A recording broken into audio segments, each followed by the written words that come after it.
High, সবাই কেমন আছেন? আশা করি ভালোই আছেন। শীত তো ভালোই পড়েছে। তবে এই শীতে কিন্তু বাচ্চাদের খাবার ভালোভাবে দেয়া যায়। কারণ এই শীতে খুব ভালো, ভালো সবজি যেটা বাচ্চাদের ক্ষেত্রে বাড়ন্ত বয়সের ক্ষেত্রে খুবই উপযোগী সেই সবজিগুলো কিন্তু পাওয়া যায়। তাই আমি কি, কি এখন দিচ্ছি আমার বাচ্চাকে সেগুলো এই ভিডিওতে দেখিয়েছি। চলো দেরি না করে চলো দেখে নিই। আর তার আগে আমার পরিচয়টা দিয়ে দিই। আমি অনু, আমার চ্যানেল বি পজিটিভ উইথ অনুতে তোমাদের সকলকে স্বাগত জানাই।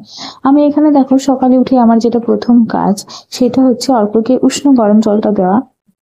তো আমি আগের দিন গরম জলটা ফুটিয়ে রেখেছি আর রাত্রেবেলা স্টিলের বোতলে একটুখানি জল ঢেলে রাখি, যেটা সকালে ঠান্ডা হয়ে যায় সেটার সাথে আবার একটু গরম জল মিশিয়ে উষ্ণ গরম জলটা ওকে খাওয়াই। আর অবশ্যই কিন্তু যেহেতু আমি উষ্ণ গরম জলটা খাওয়াচ্ছি তাই স্টিলের বোতলেই কিন্তু এখন ইউজ করি। এখন আর প্লাস্টিকের বোতলটা ইউজ করি না। আর অর্ক সকালে উঠে দেখো খেজুর খাচ্ছে। ও এখন খেজুরটা ওর ফেভারিট খাবার হয়ে গেছে একটা। সব সময় খেজুর খেতে চাই। তাই ও খাবার মানে ব্রেকফাস্টে বা অন্য কিছু খাবারে এখন আর খেজুরটা অ্যাড করি না, কারণ ওটা শুধুই খাচ্ছে। আর এখানে দেখো আমি সকালে ওর জন্য ব্রেকফাস্ট বানাচ্ছি। এখানে কিন্তু আমি ওর জন্য বানাচ্ছি বাড়িতে বানানো যে স্যারেলাকটা, সেটা। অর্কর যেহেতু বয়সটা বাড়ছে তাই ওর খাবারের গুণাবলীও কিন্তু বাড়াতে হবে, তাই ওর স্যারেলাকে কিন্তু এখন অনেক কিছু এক্সট্রা অ্যাড করেছি, যেটা আমি তোমাদের পরের ভিডিওতে দেখিয়ে দেবো। আর এই যে ড্রাই ফ্রুটস এর লাড্ডুগুলো বানিয়ে রেখেছিলাম না, সেটা দেখো এখনো একদম ঠিক আছে, এখনো 1 মাস তো ভালোই থাকবে। তো এই ড্রাই ফ্রুটস এর লাড্ডুগুলোই কিন্তু এখন এই খাবারে ভেঙে ভেঙে দিই। আর এটা খেতেও ভালোই বাসে। আর এটাতে এখন অর্ককে কিছুদিন হলো, মানে ওই 1 সপ্তাহ যাবত ওকে কিন্তু দুধ খাওয়ানোটা স্টার্ট করেছি। আর তাই এই ব্রেকফাস্টটাতেও কিন্তু আমি দুধ দিয়েই স্যারেলাকটা বানাচ্ছি। তো এই দুধ দিয়ে বানালে কিন্তু খাবারটা অনেক বেশি সফট হয়, যেটা জল দিয়ে বানালে অতটা আসছিল না। দুধ দিয়ে কিন্তু বেশি ভালো টেস্টটাও আসে।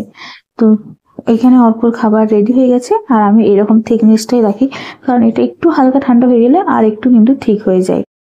আমি কিন্তু অর্কর 6 দিনের লাঞ্চ থালিটা তোমাদের সাথে শেয়ার করেছি, যেখানে দেখো আমি ওকে এখন শীতের সব সবজি দিয়ে মানে শাক, গাজর, আলু এসব দিয়ে দিয়েছি। আর এটা ছিল একটা আমাদের শনিবার দিন নিরামিষ খাবার দাবার হয়, সেই জন্য মাছ হয় না, সেই জন্য ওকে কিন্তু সেদিন একটু ভাজাভুজি দিতেই হয়। ভাজাভুজি মানে হালকা তেলে একটু আলু ভাজা আর একটু বেগুন ভাজা আর একটু দই। এটা ছিল রবিবারের খাবার, যেখানে ছিল বিভিন্ন সবজি দিয়ে ডাল আর ছিল মাংস ভাজা। মাংস ওকে কিন্তু আমি ডাক্তারকে জিজ্ঞাসা করে তারপরেই দিচ্ছি। অনেকজনই বলে যে মিটে বাচ্চাদের খাওয়ানো যায় না, তাই আমি ডাক্তারকে কিন্তু জিজ্ঞাসা করে নিয়েছিলাম। ডাক্তারবাবু বলেছেন অবশ্যই দেবেন। পরের দিন অর্ককে দিয়েছিলাম পেঁপে আলু মুসুরি দিয়ে ডাল আর মাছ ভাজা। তো মাছ ভাজা থাকলে ও যে কোনো সবজিতে কিন্তু খাবার খেয়ে নেয়। ওই শনিবারটাতেই ওর একটু প্রবলেম হয় আর কি।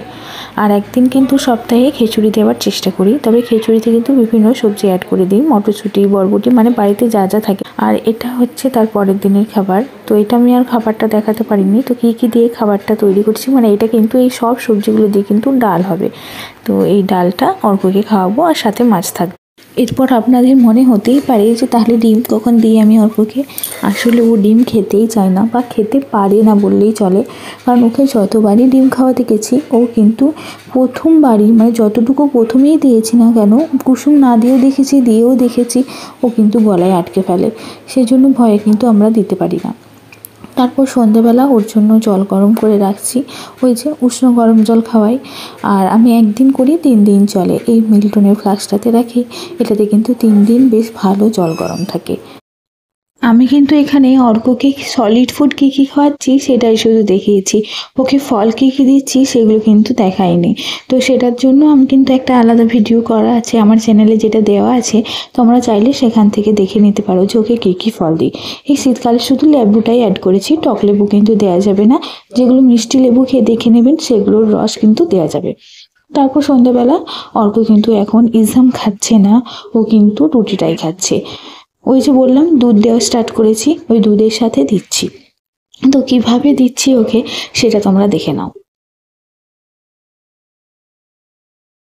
এখানে একটা কথা বলে রাখি, ওরা যেহেতুই প্রথম দুধ খাওয়া স্টার্ট করছে আর ওদের বয়সটাও যেহেতু কম, তাই যে পরিমাণ দুধ ওদের দেবেন সেই পরিমাণ জল কিন্তু অ্যাড করতে হবে দুধের সাথে। পুরো দুধটা কিন্তু ওদের দেওয়া যাবে না।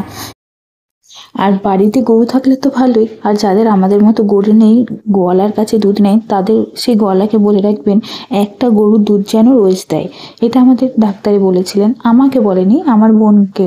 আমার বোন যখন ছোট ছিল তখন বলেছিল যে বাচ্চাদের গরুর দুধ খাওয়ালে একটা গরুর দুধ রোজ খাওয়ানোর চেষ্টা করবেন, তাহলে বাচ্চা ঠিক থাকবে। বিভিন্ন বিভিন্ন গরুর দুধ খাওয়ালে কিন্তু সমস্যা হতে পারে। আমার ভাইঝি যেমন, ওর কিন্তু গরুর দুধ খেলেই ঠান্ডা লেগে যায়, তাই ওকে কিন্তু গরুর দুধ খাওয়ানো যায় না। তো এখানে আমি দুটো রুটি নিয়ে নিয়েছি।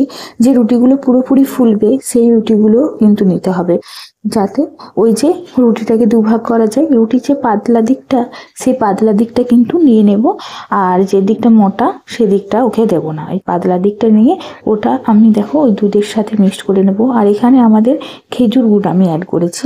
রোজ কিন্তু দিই না, আখের গুড়টাই দিই। এই খেজুর গুড়টা আমাদের এনেছিল মহল থেকে, মানে যেখানে খেজুরের রস দিয়ে গুড় তৈরি করা হয়।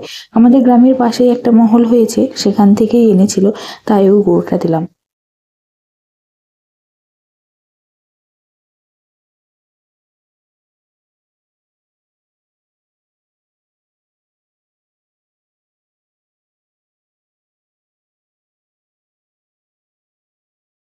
অর্ক কিন্তু শুধু দুধটা খেতে চায় না, দিতে গেলেই বমির মতো ভান করে, যেন ওর বমি পাচ্ছে।